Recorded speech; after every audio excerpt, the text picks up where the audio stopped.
Hey there, thank you for watching this clip on how to find a pair of magical numbers for factoring. As in factoring, we need often find a pair of numbers such when you multiply, you get the constant, and when you add them, you get the cross term or the linear term. For this one, for the easier problem, it's not too hard. Okay, positive 9 and minus 1. Let's write it here. Positive 9 minus 1. Multiply them, you have minus 9. Add them, you have plus 8. Okay, this is exactly what we need. Now, let's try another quick, easier one. Let's say t squared minus 10t plus 21. Once again, this is not hard either because 21 is equal to 3 times 7. And since it's minus minus, so we have minus 3 minus 7. Because when you do multiplication, you end up with 21 for positive, and when you add them together, you have minus 10. Okay, now problem comes when the number gets a little bigger. What do? Take, for example, d squared minus 33d minus 280. Okay, a lot of students get stuck on this one. Over the years, I've found a few tricks for my students, and this is how we start. I have them writing it down. If you have a 0, start it from the largest factoring you can see, which are, of course, 28 times 10. Now, that gives you two numbers right off the bat. 28 and 10, you can manipulate. You can possibly get 38 or maybe 18. Okay, neither of which, when you add them together, gives you what you need. Okay, then let's keep on factoring it.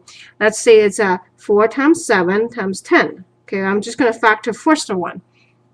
That then gives me two more numbers. I can have a 40 and a 7. That gives me 33 if I play them right. So the two numbers I have then is minus 40 and positive 7. Okay, when I add them together, I have my minus 33. So I'm going to go d minus 40 times d plus 7.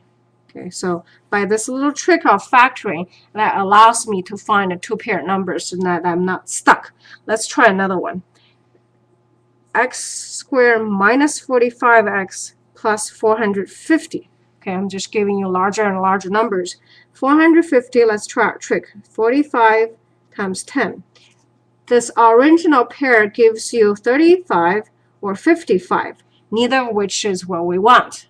I'm referring to if you add them or subtract them, but neither one of them is close to 45. So let's keep on going.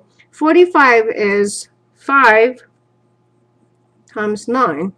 Okay, I'm just going to factor one of them. And then from here, I'll take a look at the factors. Okay, I can make a 90 out of here, but then it's not anywhere close to 45.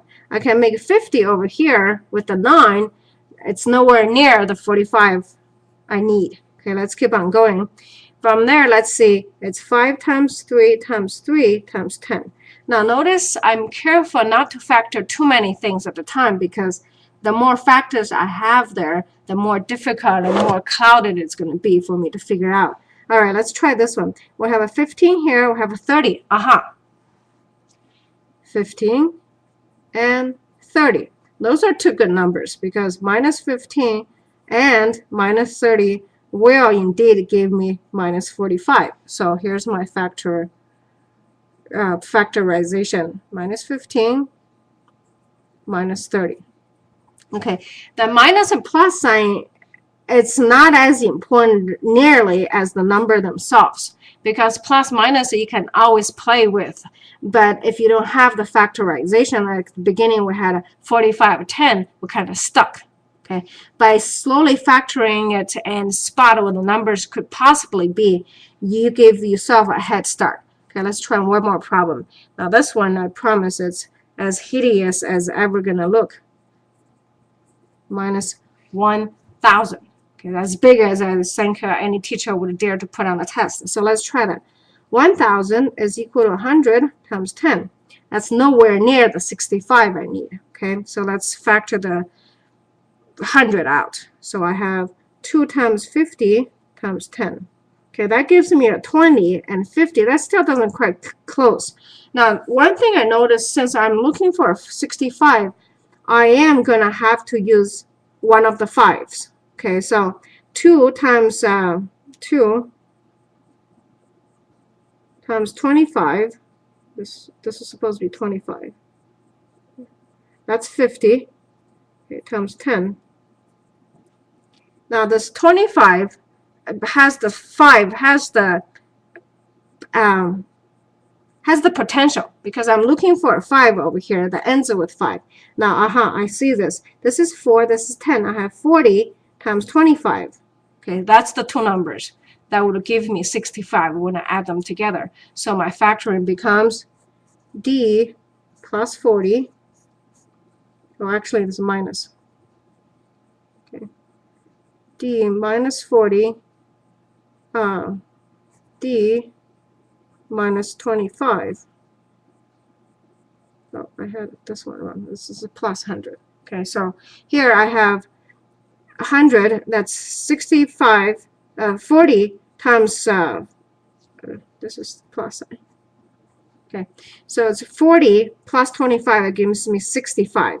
And 40 times 25 gives me 1,000. And using this factoring trick and slowly writing to the, breaking down the numbers, we can see what's needed. All right. Well, I hope this helped you. Hi, I'm Dr. Pan, host of Tucson Math Fact channel on YouTube. As always, I love to hear about your math questions. Till next time, have a confident day.